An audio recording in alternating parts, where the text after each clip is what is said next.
bienvenidos al estudio de la lección de la Escuela Sabática con la Voz de la Esperanza. Si te has unido a través de la televisión o por el YouTube o por Facebook, te agradecemos por acompañarnos y es nuestra sincera oración que Dios derrame sus abundantes bendiciones sobre ti y los tuyos. Y sabes, puedes obtener tu copia de la cartilla de la lección visitando nuestra página lavoz.org/Escuela Sabática. Muy bien, ahora Omar, repasaremos la lección número 8 para el 22 de mayo de 2021 y lleva por título La Ley del Pacto. Y esta semana profundizaremos el estudio de la Ley de Dios y su lugar en el Pacto de Sinaí. Así es. El versículo de memoria se encuentra en Deuteronomio capítulo 7, versículo 9 y dice: Conoce pues que Jehová tu Dios es Dios, Dios fiel, que guarda el pacto y la misericordia a los que le aman y guardan sus mandamientos hasta 1000 generaciones. Es interesante en sí notar que el autor de la lección menciona una de las frases más importantes del Salmo capítulo 23, uno de los salmos favoritos de todos. Qué lindo. Me guiará por sendas de justicia por amor a su nombre. Dios nunca nos guiará por mal camino, Nesí. No. Siempre nos asegura un camino certero. Amén. ¿Y cuáles son las sendas de justicia que dice en el versículo? Hay otro salmo que responde a esta incógnita. Salmo 119, versículo 35 dice: Llévame por el camino de tus mandamientos, pues en él está mi felicidad. Ah, qué hermoso. La ley de Dios es el camino certero y seguro que nos guiará hacia la victoria. Pero, Omar, la pregunta es en realidad, lo que la lección allí nos hace, ¿no es cierto?, en la cartilla del primer día. ¿Cuáles son? Bueno, son preguntas muy profundas. Por ejemplo, ¿qué significó la lección de Israel? ¿Qué paralelismo hay entre la elección de Israel y la nuestra, por supuesto? ¿Qué importancia tenía la ley en el pacto?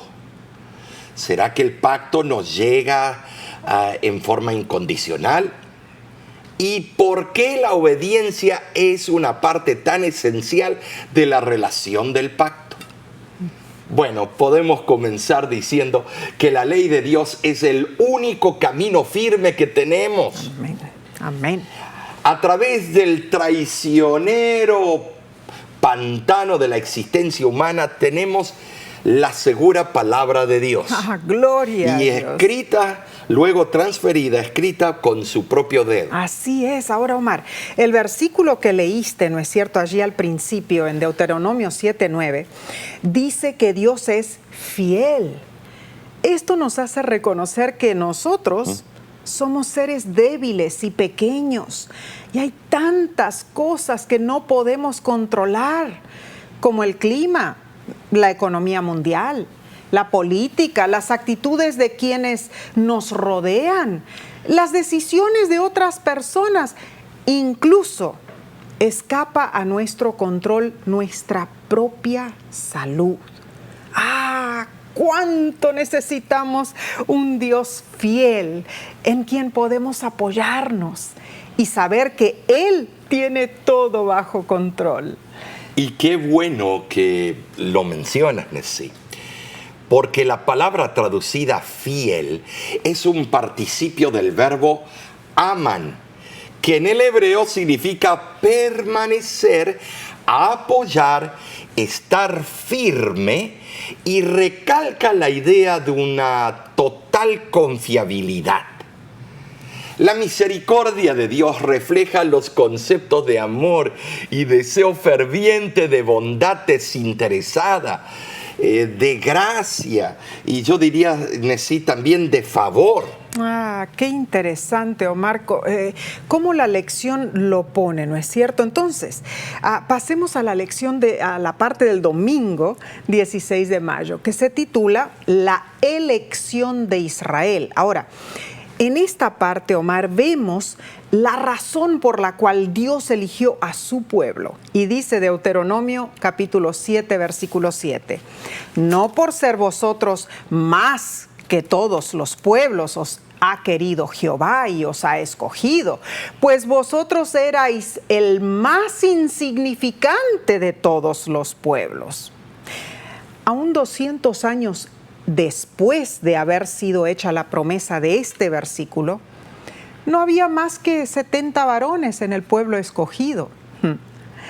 Mas la mano poderosa de Jehová es la mano del poder divino, usada para librar a su pueblo y para fortalecerle, a fin de que cumpliese su verdadero destino. Y esto se ve en la transformación de la simiente de Abraham en una nación poderosa. El pueblo de Dios descendió a Egipto como una familia de solo 70 hombres, pero a su debido tiempo Dios lo hizo como las estrellas del cielo en multitud. Entonces, Omar, ¿para qué eligió Dios a Israel? Para redimirlo. Por supuesto. Mientras que todos los demás fueron elegidos para el rechazo y la perdición. No. ¿O será que fueron elegidos para ser más bien vehículos que ofrecieran al mundo lo que se les había ofrecido a ellos? Creo que tienes razón, sí. Así hay que encarar estas preguntas. Debemos entender que al elegir un pueblo del pacto, Dios le demostró a la humanidad que luchar por ese pueblo no es algo en vano. No. Sí, Dios recompensa a los que buscan sus atributos divinos. Amén. Y su sabiduría, sí, más elevada es la que debemos nosotros buscar. Así es. Y su estándar supremo de justicia, sí. Amén. Éxodo 19:6 añade otro ingrediente para que ese pueblo escogido, pueda emular, y dice así: vosotros me seréis un reino de sacerdotes y gente santa. Estas son las palabras que dirás a los hijos de Israel. De acuerdo con el plan y propósito divinos, el pueblo de Israel había de ser una raza tanto real como sacerdotal. En un mundo malo serían reyes morales y espirituales, en el sentido de que habrían de prevalecer sobre el reino del pecado. Apocalipsis 26. Amén. Como sacerdotes se debían acercar al Señor en oración, y nosotros tenemos que hacer lo mismo, sí, claro que sí. Y lo dejamos a un lado. Tenemos que acercarnos en oración, en alabanza y en sacrificio, Así en olor es. suave. Así es. Como intermediarios entre Dios y los paganos, debían ser como instructores, predicadores y profetas, y habían de ser ejemplos de un santo vivir. Wow. Wow. Ay, ay, ay. Exponentes celestiales de la verdadera religión. Claro. No una de la boca para afuera. Como gente consagrada al servicio de Dios, debían ser diferentes de las otras naciones. ¿Sí? Y eso es cosa seria. Porque no debían emularlos a ellos, sino al creador de ellos. Claro. Al sustentador, al rey de Israel, que era, por supuesto, Cristo Jesús. Claro. Bueno, es que Dios en verdad es santo y requiere gente santa. Isaías capítulo 56 versículo 7 añade: yo los llevaré a mi santo monte y los recrearé en mi casa de oración. Sus holocaustos y sus sacrificios serán aceptos sobre mi altar, porque mi casa será llamada casa de oración para todos los pueblos. Aquí, Isaías hace referencia a la gloriosa reunión en el templo. Es que Dios deseaba que el templo fuera una casa de oración, pero su pueblo lo convirtió en cueva de ladrones. Si Israel hubiera sido fiel, habrían venido a Jerusalén gentes de todas las naciones para adorar a Dios, el verdadero Dios. Pero debido a sus transgresiones, finalmente fueron rechazados y el templo fue destruido, como lo vemos en Jeremías capítulo 7, versículos del 11 al 15. Las bendiciones que podrían haber sido suyas fueron dadas a los gentiles, como lo encontramos en Malaquías 1:11. Ahora, la lección nos lleva también a Hebreos 2:9, un versículo que describe al autor de la salvación y dice: pero vemos a aquel que fue hecho un poco menor que los ángeles, a Jesús, coronado de gloria y de honra a causa del padecimiento de la muerte, para que por la gracia de Dios gustase la muerte por todos. Debo aclarar algo. Este versículo lo usa principalmente una religión para aminorar la divinidad de Cristo, que fue hecho inferior a los ángeles. No, por favor, lean el contexto inmediato. Wow. Se van a dar cuenta que está hablando de que cuando Él se encarnó, claro que fue menos que ángeles. Fue igual que nosotros. La conjunción adversativa, pero, señala un contraste. El hombre no tiene el dominio, pero vemos a Jesús, dice el versículo. Él tiene el dominio. Amén. Fue coronado de gloria y honra. Gloria a Dios, ¿no es cierto? No hay duda de eso. Tiene toda la autoridad. Por supuesto, debemos aclarar cuando dice que Jesús fue hecho, como dije antes, menor que los ángeles. Ahora, en el cielo, Cristo era superior a los ángeles, infinitamente superior, porque Él siempre existió. Pero cuando se hizo hombre, voluntariamente ocupó su lugar entre ellos y no exigió favores especiales. ¿Será así que habrá agarrado gripe o será que habrá sufrido cuando comió algo, problemas de indigestión? No sabemos, la Biblia no lo dice. Sin embargo, aunque estaba en esas condiciones, no renunció a su deidad. Amén. Él sabía de dónde provenía, Juan 13:3. Sabía que tenía poder para perdonar pecados. Amén. Mateo 9:6 así lo certifica. Claro. Sabía que en cualquier momento podía pedir la ayuda de legiones de ángeles. Wow. Cuando estaba en el huerto de Getsemaní. Pero aunque tenía ese poder, siempre lo usó dirigido por Dios y para Dios. Así es. Y en ningún momento lo empleó para salvarse a sí mismo. Si lo hubiese hecho, habría invalidado su obra salvífica. Wow, Omar, cuán cierto en realidad lo que has dicho. Yo sé, estoy segura que debemos más que nada estar agradecidos por lo que Cristo Jesús hizo. Él es quien dirige a su pueblo. Así es. La pregunta es, ¿somos nosotros su pueblo? La lección menciona que a nosotros, como adventistas del séptimo día, nos gusta considerarnos la contraparte moderna de Israel, llamados por el Señor no para ser los únicos redimidos, sino para proclamar el mensaje de redención al mundo. En resumen, creemos que tenemos algo que decir que nadie más está diciendo. Pero suena lindo esto, ¿verdad? ¿No es cierto lo que dice la lección? Pero también dice Pero más. además la lección añade, El propósito de la elección de Israel no era convertir a la nación hebrea en un club exclusivo que atesorara la promesa de salvación y redención para sí misma. Al contrario, si creemos que Cristo murió por toda la humanidad, entonces la redención que el Señor ofreció a Israel también se la ofrece a todo el mundo. Amén. Se suponía que Israel era el vehículo por el que se daría a conocer esta redención. Y nuestra iglesia adventista Sí. ha sido llamada a hacer lo mismo. Entonces te preguntamos, ¿es esa tu función en la iglesia? O sea, promover la obra de Dios.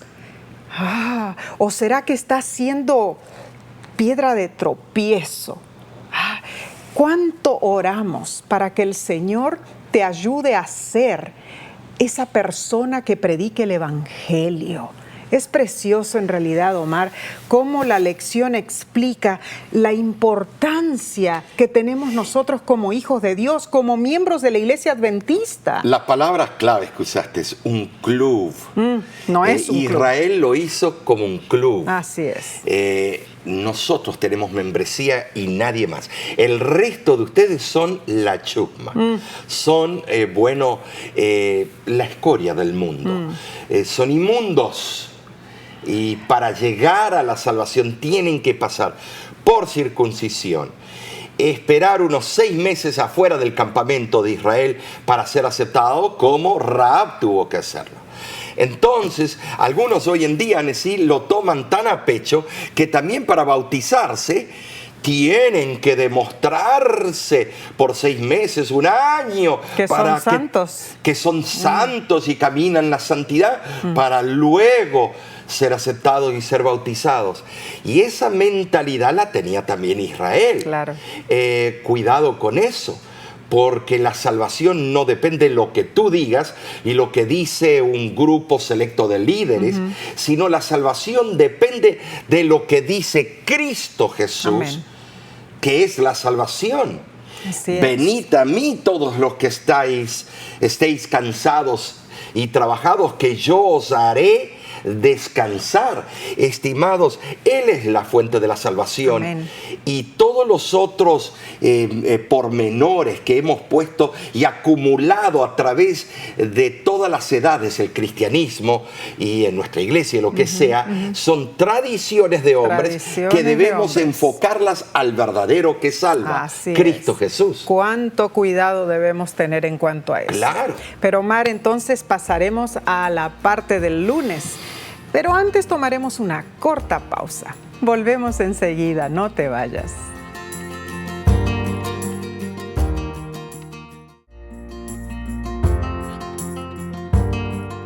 Gracias por acompañarnos en este importante repaso de la lección de la escuela sabática. Estamos en la parte del lunes para el 17 de mayo, titulada Lazos que unen.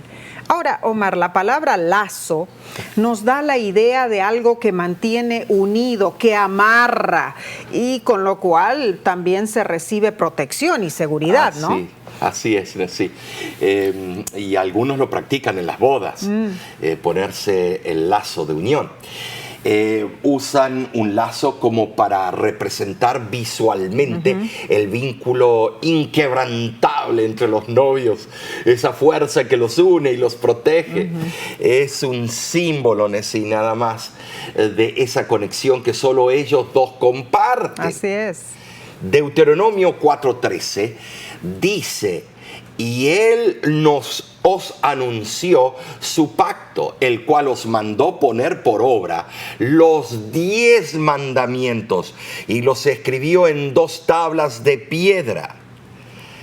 Aquí vemos el lazo eterno que vincula el pacto y la ley, o sea, inseparables. Ahora, el autor de la lección explica que el pacto es siempre un pacto de gracia, que solo el resultado del favor inmerecido que Dios otorga a aquellos que entran en una relación salvífica con Él. Pero la gracia no es una licencia para desobedecer. Ahora, Nesí, Eso es serio. muchos utilizan la gracia para decir, el día de adoración fue abolido. Las leyes de la salud abolidas.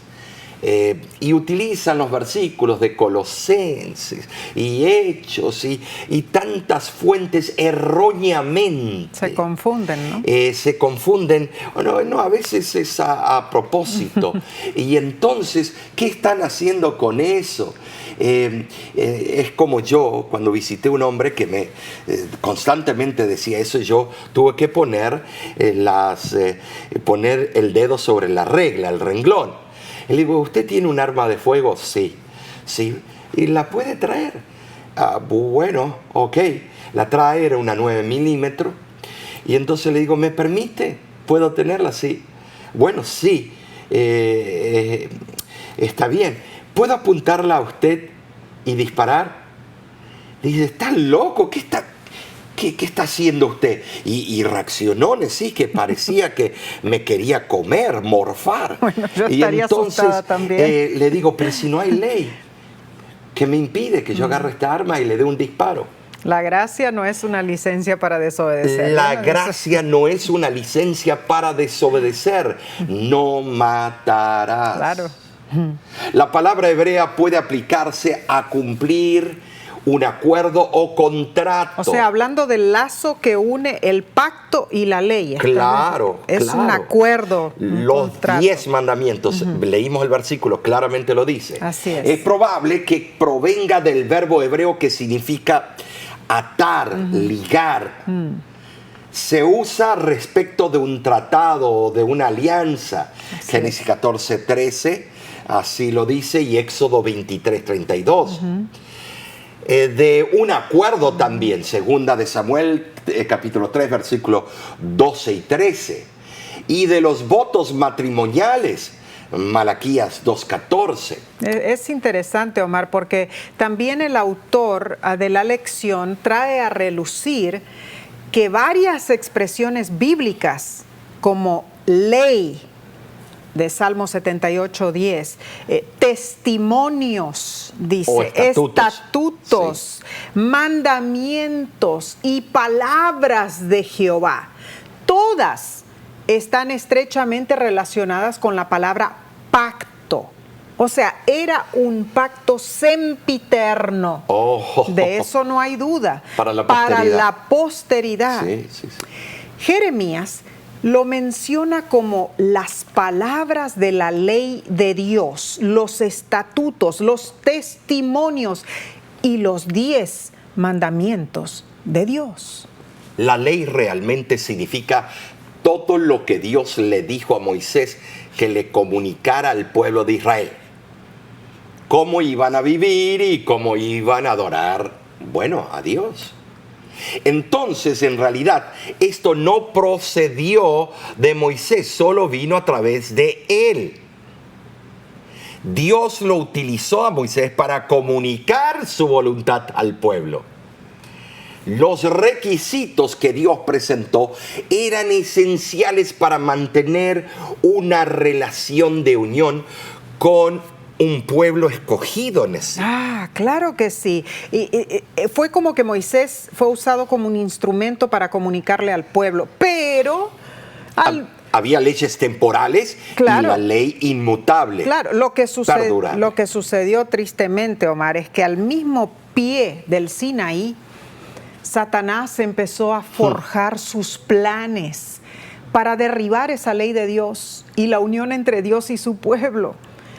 ¡Qué feo! Provocó a Israel a insultar y blasfemar contra Jehová. Y rápidamente fue en declive la unión que Dios buscaba tener con su pueblo. ¿Te diste cuenta, Nesí, que enseguida se mandaron a hacer un becerro de oro? No tendrás dioses ajenos delante de mí. No adorarás, no te inclinarás. Luego empezaron a blasfemar el nombre de Dios. No tomarás el nombre de Dios en vano. Triste. Todo es un círculo vicioso, una cadena que va al precipicio, va a llevar a la apostasía. Es que así es Satanás. Él siempre busca arruinar todos los planes de Dios. Y esto, Omar, me hace recordar uno de los matrimonios con quienes estábamos teniendo consejería matrimonial. Los dos discutían fuertemente enfrente nuestro, ¿te acuerdas, Omar? Oh. Y la esposa señalaba con el dedo índice y le gritaba que él nunca prestaba atención a lo que ella decía. Y él refunfuñaba por su lado, decía que él no se había casado para tener a alguien que lo controlara. Y en una de esas, la esposa le dijo: vergüenza te debiera dar. Vemos a nuestro perro y a nuestro gato siempre tan unidos, pero nosotros somos los que peleamos como perro y gato. Me acuerdo muy bien, y que yo largué una risa, pero después enseguida me contuve. Es que suena jocoso. En verdad, la unión entre dos personas, o sea, dos entidades, debe ser algo voluntario y entretejido con amor, y no comparado a una pelea entre un perro y un gato, ¿no? Y sí, bueno, pero somos humanos y queremos personificar el problema y bajar al otro del nivel y hacerlo sentir peor que un perro y un gato. Eso es muy cierto. Pero las artimañas del enemigo destruyeron todo. Y destruyen todo. Así es. Y fue lo que logró desunir los lazos del pacto entre Dios y su pueblo, formando una enemistad de peligrosa consecuencia eterna en sí. La pregunta que nos hace la lección es la siguiente: ¿existe alguna diferencia hoy, Nesí? Eso es algo muy serio. El autor de la lección nos invita: piensa en alguien con quien tienes una relación estrecha. Ahora, imagina lo que sucedería con esa relación si no te sintieras obligado por ninguna regla, norma o ley. Si creyeras que tienes total libertad para hacer lo que quisieras.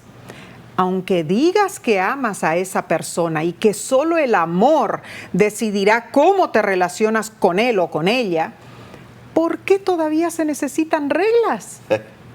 Porque las reglas los mantienen unidos. Oh, cuán importante es acatarnos a la ley de Dios, porque es el único medio posible para mantenernos cerca de Él, unidos a Él. Pero no, espera. ¿Cómo es el único medio? Entonces estamos diciendo que la ley salva. No, quien salva es el Señor. Entonces, ¿qué función tiene la ley? Muestra. La ley es como un espejo, ¿no es cierto?, que nos muestra nuestra condición, y entonces ahí nos hace ir a aquel que salva, Cristo Jesús. O sea que nos vemos que no hay justo ni aun uno, pues cuanto todos pecaron y estamos destituidos del cielo, claro. Entonces la ley nos muestra nuestra condición, nos condena. Muy cierto. Tú debes morir, la paga del pecado es la muerte. Así es. Mas la dádiva en Cristo Jesús es vida eterna. Amén. Entonces quiere decir que ese es el proceso. Claro. Que no malentendamos que la ley es nuestro ayo para salvarnos. No, es para mostrarnos al que salva, claro, la gran necesidad que tenemos. Así es. Entonces pasemos al repaso del día martes 18 de mayo. Se titula La ley dentro del pacto. La lección comienza haciendo ciertas preguntas claves, Nesí. ¿Cuáles son tus primeros pensamientos cuando piensas en la ley? Agentes de policía, multas de tráfico, jueces y cárcel. Ay, no me preguntan a mí eso. ¿O piensas en restricciones, reglas, padres autoritarios y castigos? ¿O quizá piensas en orden, armonía, estabilidad? ¿O tal vez incluso amor? Bueno, estas preguntas, la verdad, nos hacen pensar en la relación entre la ley y el pacto de Dios. A mí me dieron 2 tickets o 2 multas de tránsito por velocidad en un mismo día. Y yo la tomé contra los policías porque le dije a uno de ellos, yo solamente respiro y ustedes están encima mío y me quieren dar una multa, un ticket. Y estimados, no, la culpa la tenía yo por apretar el acelerador de más. Ahora, Deuteronomio capítulo 10, versículos 12 y 13 dice: ahora pues, Israel, ¿qué pide Jehová tu Dios de ti?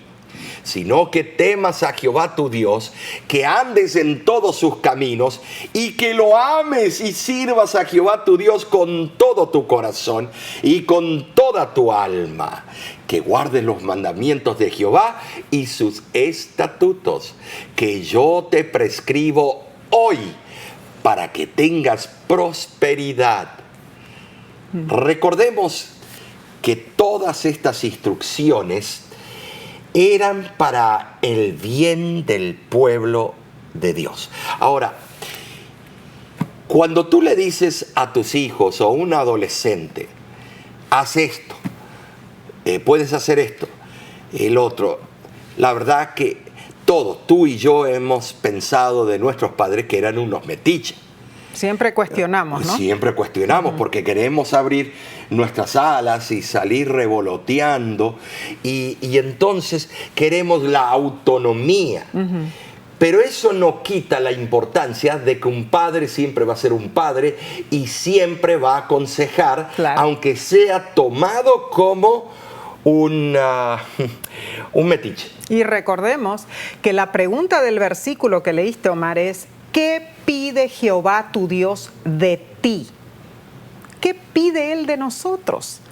La palabra Torá en el hebreo, que está traducida como ley, significa enseñanza o instrucción. Era la voluntad divina revelada en todas las áreas de la vida, Omar. Dios no es un metiche. Dios, porque ama, sigue hablando al corazón, y Él nos sigue amonestando. Y la voluntad de Dios se hacía presente en todo: la agricultura, el gobierno, la vida social y también la adoración a Dios. Es una realidad esto que pensamos que es una extensa escala de instrucciones divinas. Son demasiadas. Pero los principios de la ley se basan en el carácter de Dios y por lo tanto están firmemente establecidos. El rey Salomón dijo que el guardar los mandamientos es el todo del hombre, como lo dice Eclesiastés 12:13. ¿Por qué? Porque expresan el amor hacia Dios y hacia el prójimo también. Ahora, en sí es algo impresionante. Entendemos sin lugar a duda que la ley en sí no nos salva. No, de ninguna manera. Dejamos asentado. Claro, pero nos muestra lo que es correcto y bueno. Así es. Dios es aquel quien nos cambia, nos sana y nos salva. No se trata de saltar obstáculos o pasar por aros como los perritos del circo. De ninguna manera. Se trata de conocer a Dios y confiar en Él, haciendo su voluntad. Cuando nos miramos en el espejo de la ley y vemos nuestros defectos, llegamos al único que puede rehacernos a su imagen y prepararnos para la eternidad. Así es. El único que hace ese milagro en nosotros es Cristo Jesús. Amén. Y tú debes aceptarlo como tu Salvador personal. Amén. Pensemos en esto. Como adventistas del séptimo día, estamos viviendo en un tiempo solemne en la historia de esta tierra. Estamos en medio de los peligros de los postreros días, que están por sobrecogernos con sucesos importantísimos y terribles. Cuán necesario es que todos los que tememos a Dios y amemos su ley, nos humillemos delante de su presencia. Lo que debe hacer sonar la mayor alarma es que no sintamos ni comprendamos nuestra condición, que nos contentemos con permanecer como estamos. Debemos acudir a Dios en oración, buscando al Señor con fervor. Debemos procurar vivir una vida de alabanza a Dios, así como lo hacen los otros habitantes del universo, ¿no es cierto? Entonces, ¿has pensado qué puedes hacer tú para llegarte más cerca de Dios? ¿Sabes? Esto es sencillo. Dios está esperando tu decisión. No dilates entregarle tu corazón. Esto es importantísimo para tu salvación. Y además de eso, sí, Él es nuestro amante salvador. Así es. Y la palabra amante es que todo lo que Él hace es por una razón salvífica, no porque te odia, no porque quiere restringirte. El único que piensa así eres tú, soy yo. Me quiere restringir, yo quiero ir con mis amigos y tomar mis cheves, tomar mis cervecitas, estos el viernes cuando me pagan. No, estimado, Él no te está restringiendo. Tú quieres hacerlo, hazlo. Pero Él nada más tiene el derecho de decirle cuál va a ser las consecuencias de tus acciones y las mías. Tú tienes derecho a hacer lo que se te da la gana, pero tienes también el derecho de ir y terminar en el lago de fuego en el día final. No queremos eso. No queremos eso. Queremos estar unidos a nuestro Padre Celestial. Entonces, pasaremos al estudio del miércoles, pero antes tomaremos un corto receso. Volvemos enseguida, no te vayas.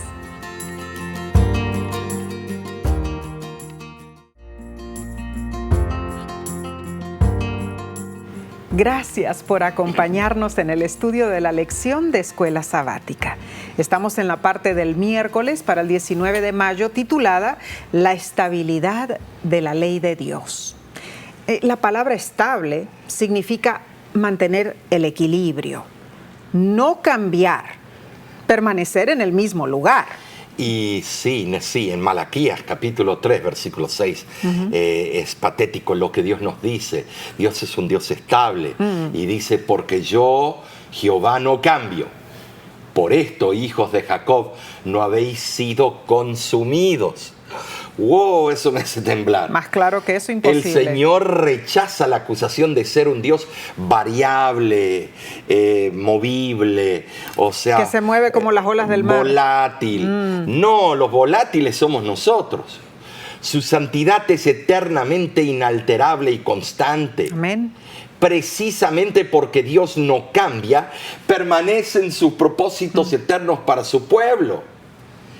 Es cierto que quizá Él castigue y discipline o corrija a sus hijos, pero lo hace con el propósito de que se arrepientan y sean salvos.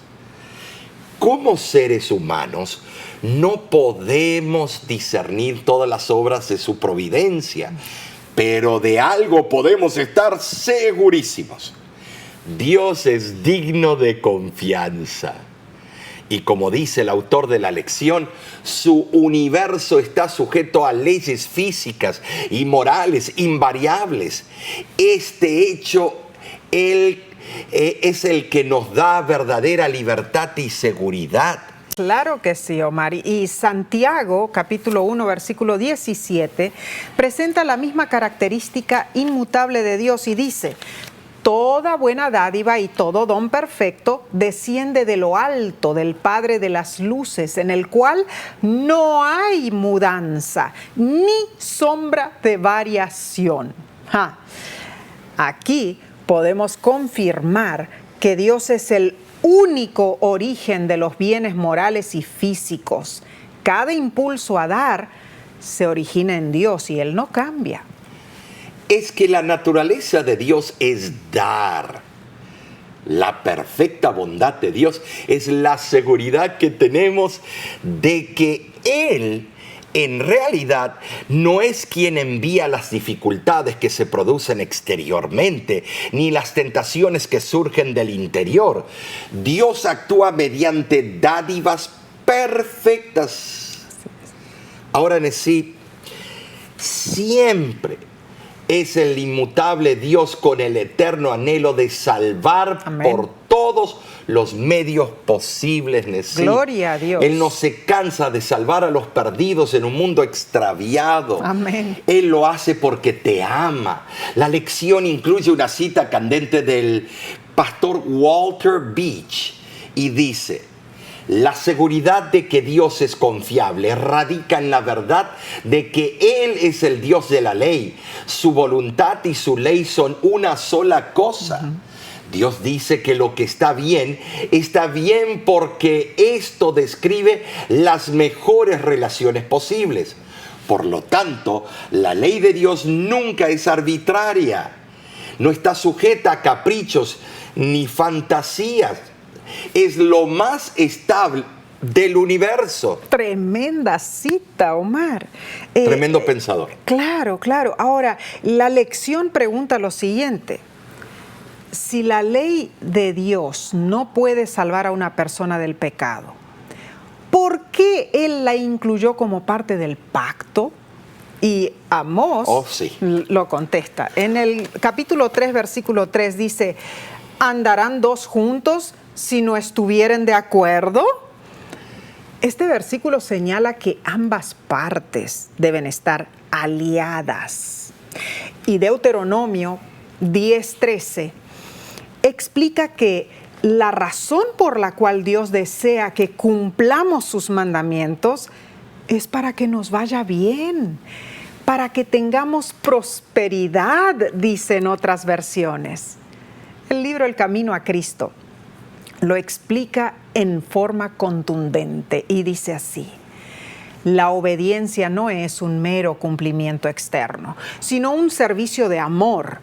La ley de Dios es una expresión de la misma naturaleza de su autor.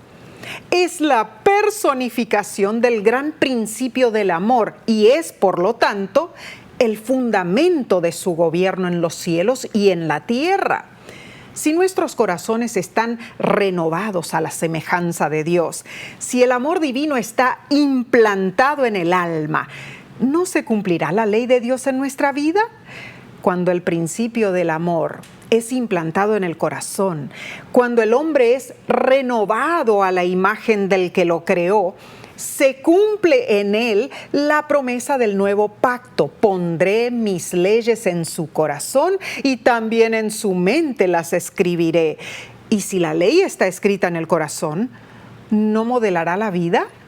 La obediencia, es decir, el servicio y la lealtad que se rinden por amor, es la verdadera prueba del discipulado. Por esto dice la Escritura: este es el amor de Dios, que guardemos sus mandamientos. El que dice yo le conozco y no guarda sus mandamientos es mentiroso y no hay verdad en él.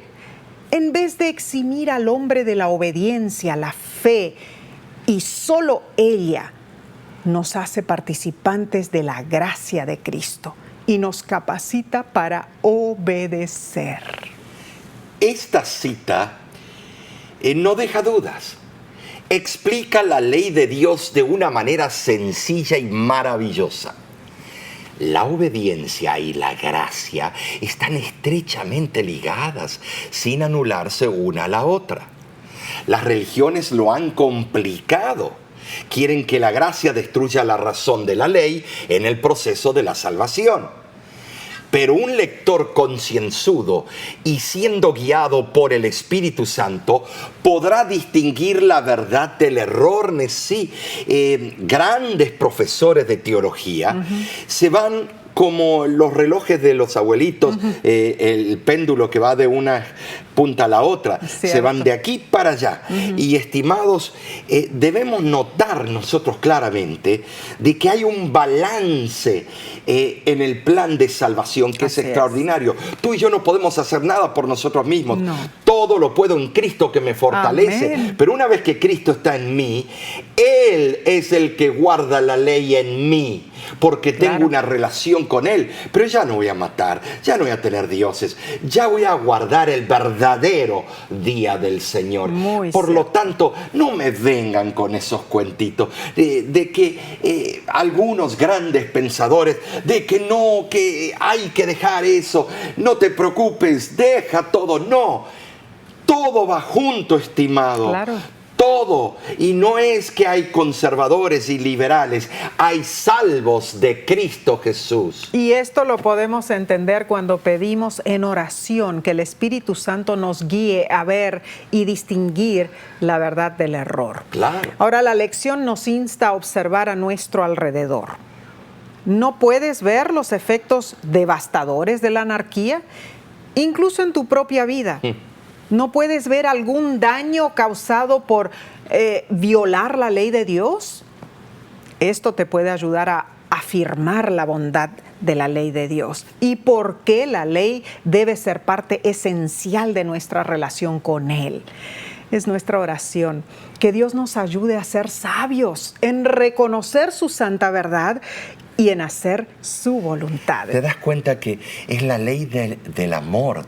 Claro. Cristo lo dijo, la ley del amor, los apóstoles. ¿Por Así qué? es. Porque si tú amas a tu prójimo, no lo vas a matar, no vas a ir a codiciar lo que él No. tiene o robarle su cónyuge.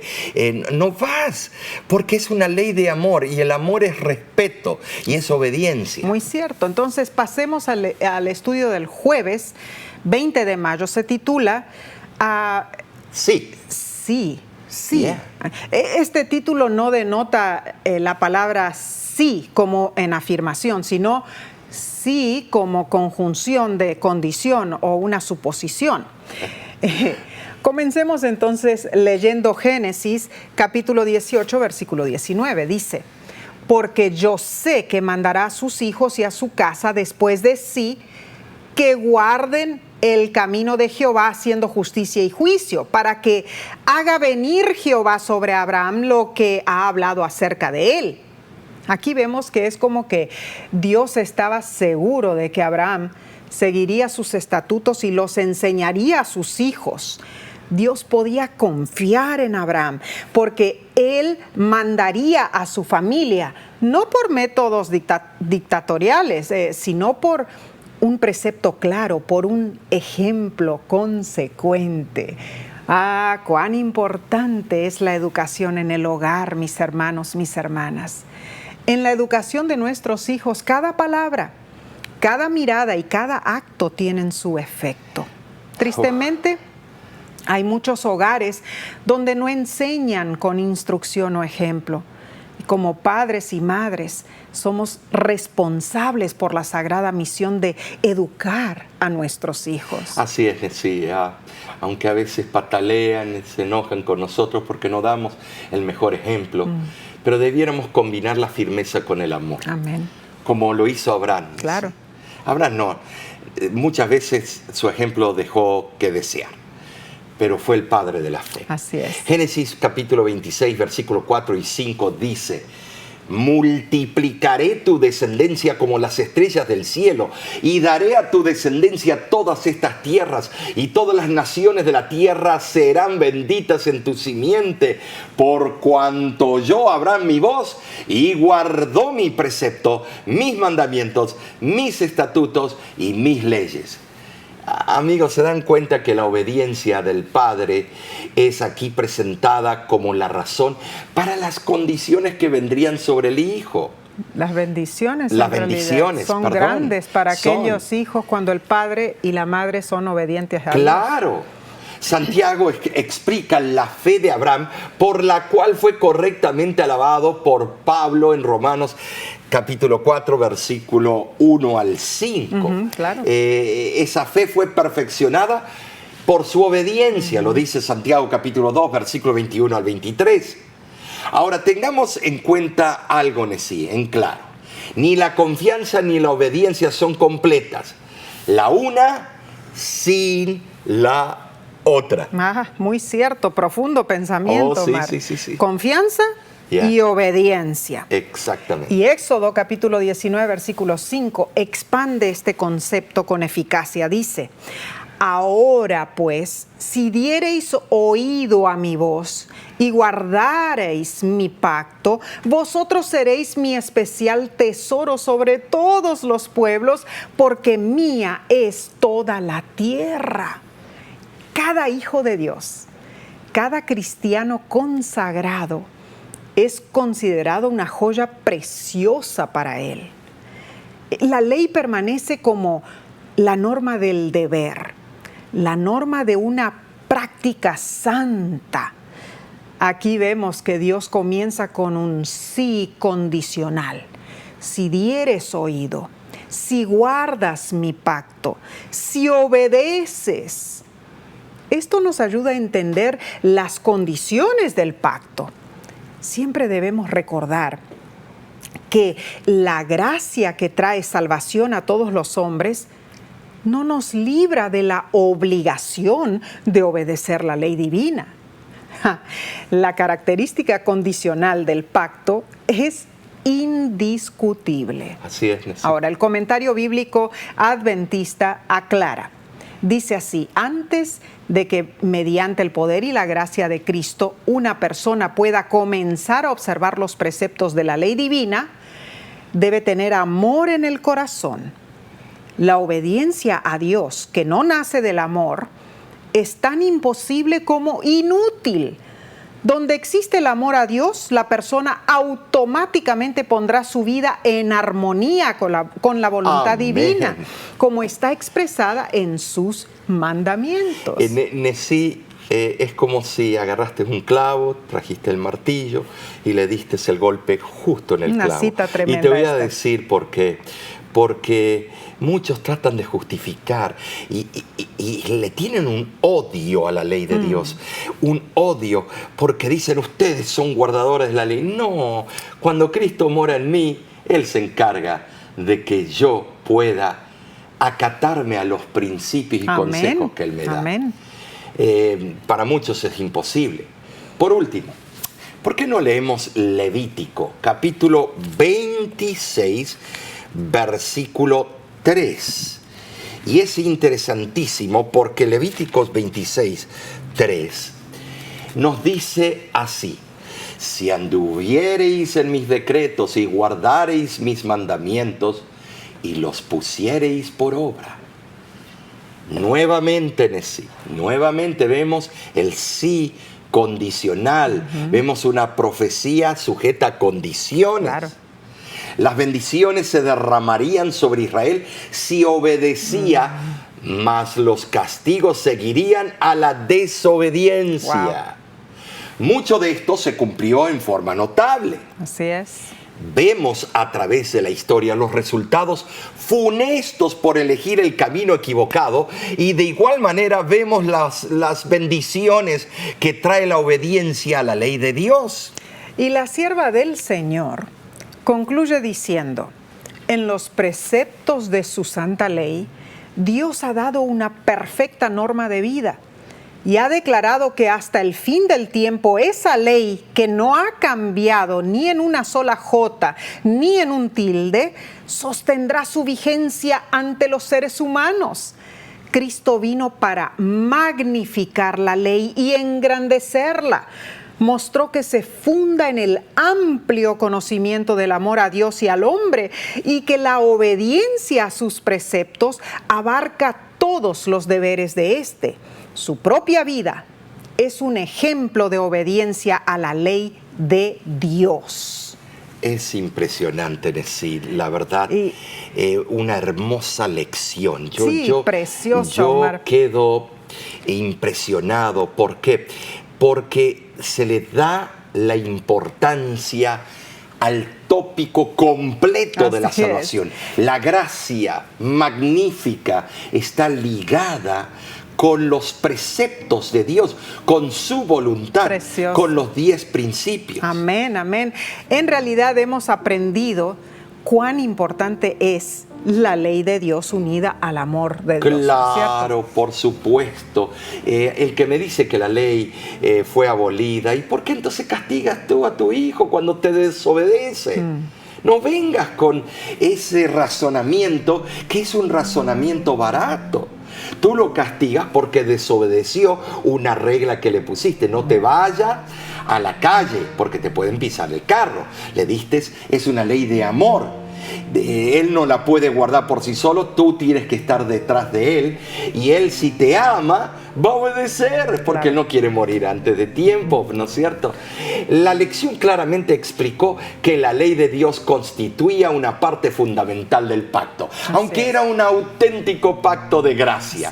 No obstante, la única gracia nunca anula la necesidad de la ley. Al contrario, la ley es un medio por el cual la gracia se manifiesta y se expresa en la vida de quienes la reciben.